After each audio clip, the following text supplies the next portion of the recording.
Au moment où se noue le drame du Golgotha, ils font venir la trahison de Judas. Il est inimaginable de penser que pareil geste, qui n'était pas l'honneur des 12, ait été inventé par les communautés chrétiennes après la Pâque. En le choisissant parmi ses disciples, Jésus savait-il que Judas le livrerait? Assurément. La figure emblématique de l'Iscariote a été exploitée de façon odieuse par la polémique anti-juive dans la littérature et l'imagerie chrétienne.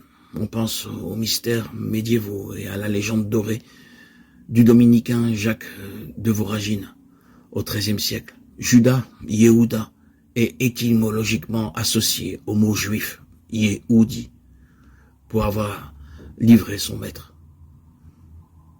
Il incarne l'archétype du traître et du traître juif. Certains, en réaction, cherchaient à le réhabiliter, parfois avec excès. On a voulu croire qu'il était mu par de nobles sentiments plutôt que par l'appât du gain. Nationaliste zélote, il aurait suivi le nazoréen dans l'espoir qu'il soulèverait la population contre les occupants romains. Le refus d'un messianisme terrestre par celui-ci l'aurait conduit à son geste. Aucun indice ne permet d'accréditer cette thèse. Mieux vaut s'en tenir à ce qu'en dit Jean. L'Iscariote n'était qu'un médiocre, habité par l'esprit de lucre et de rapine. Il n'accomplit sa vilainie que dans un dessein pécuniaire, sans se rendre compte des conséquences de son geste. Sa rupture avec Jésus a dû se faire progressivement. À Béthanie, son esprit critique est acrimonieux. Il montre qu'il avait perdu foi en son maître. C'est à ce moment-là qu'il descend à Jérusalem rencontrer les grands prêtres ou leurs représentants. On a vu qu'il était peut-être judéen. Dans cette hypothèse, son origine familiale lui a sans doute rendu la ville plus familière qu'aux autres disciples, tous galiléens. Sa démarche emplie d'aise, Anne et Caïphe, arrivant à point nommé, il va permettre d'agir avec la discrétion et la rapidité recherchée. « Que me donnerez-vous si je vous le livre ?» leur demande-t-il. Matthieu, meilleur connaisseur du monde oriental que Marc et Luc, dit qu'on lui pesa 30 pièces d'argent à cette époque. En effet, les pièces n'avaient pas le même poids. Cette petite fortune représentait le prix d'achat d'un esclave. Par cet acte odieux qu'a commis Judas Iscariote, les Juifs sont considérés comme des traîtres, tel Judas, et comme prêts à vendre leur âme, leur prochain, pour l'argent.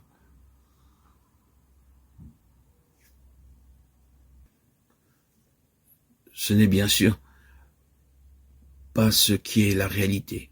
Moi, en tant que juif, converti au christianisme par cette rencontre que j'ai faite le 26 septembre 2019, en étant baptisé par un frère de Haïti, par immersion au lac de ma ville. Par cette rencontre que j'ai faite à Jésus, j'ai connu la vérité, mais je ne dédaigne pas ce peuple si bon qui aujourd'hui est sali et pas considéré comme il devrait l'être. J'ai fait de nombreuses yeshivas en Israël, à Méacharim, à Brunois, dans la banlieue de Sarcelles, dans la yeshiva d'Aix-les-Bains, et j'ai constaté que les Juifs sont très bons, pour la plupart. Beaucoup d'antisémitisme aujourd'hui rejaillit. Il a toujours été. Les pogroms ont toujours été. Depuis le Moyen-Âge, les Juifs ont été haïs. C'était pas l'étoile de David jaune de la Shoah qu'on leur mettait, mais une roue qui symbolisait leur judaïsme et qu'on mettait sur leurs vêtements. Ça a toujours existé. Les Juifs ont été haïs de tout temps. D'ailleurs, dans les commentaires bibliques, nous voyons que les Juifs ont reçu les tables de la loi au mont Sinaï. Au mont Sinaï, son étymologie hébraïque veut dire Sina, la haine. Depuis qu'ils ont reçu les lois mosaïques, le décalogue, les 10 commandements, les Juifs ont été haïs par tous les peuples.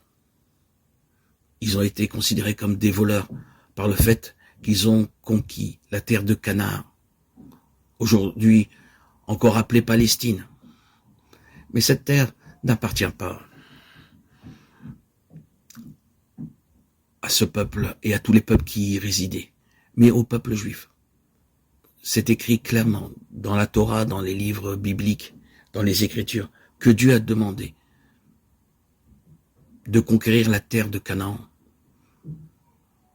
et d'exterminer tous les peuples qui voulaient résister à Israël. Cette terre, bibliquement, est la terre conquise par Israël et désirée par Dieu pour qu'elle appartienne à Israël. Nous n'allons pas rentrer dans des polémiques. Vous êtes des voleurs, vous êtes des traîtres, ou vous aimez l'argent. Tout cela, c'est des excuses pour pouvoir mieux haïr ce peuple juif qui, pour ma part, ne m'a jamais déçu. J'ai vécu dans ce milieu Lubavitch, Breslev, Chassidim pendant de nombreuses décennies. Mais avec le Christ, ma vie a été transformée. Une vie nouvelle, un esprit nouveau, un cœur nouveau m'a été accordé par ce baptême, par cette immersion dans le lac de ma ville qui a changé, transformé ma vie. À toi, Seigneur, tu m'as accordé la guérison. Pendant de nombreuses décennies, j'étais bipolaire, souffrant de ces troubles, avec de nombreuses hospitalisations, des médicaments à ne plus en finir. Et Seigneur Dieu, Jésus-Christ, Fils de Dieu, tu es bien vivant dans ma vie. J'en témoigne, et tous ceux qui t'ont connu, et tous ceux qui te connaissent aujourd'hui, et dans toutes les générations, depuis ton départ physique, tout le monde reconnaît que tu es le docteur de l'âme, le docteur de toutes les âmes, et que tu apportes guérison à tous ceux qui reconnaissent en toi la vie, le chemin à suivre, pour pouvoir marcher sur tes pas. Tu nous conduis à la vérité. À toi, Seigneur, tout honneur, toute gloire pour les siècles des siècles. Gloire à Dieu au plus haut des cieux et paix sur la terre aux hommes qui l'aiment.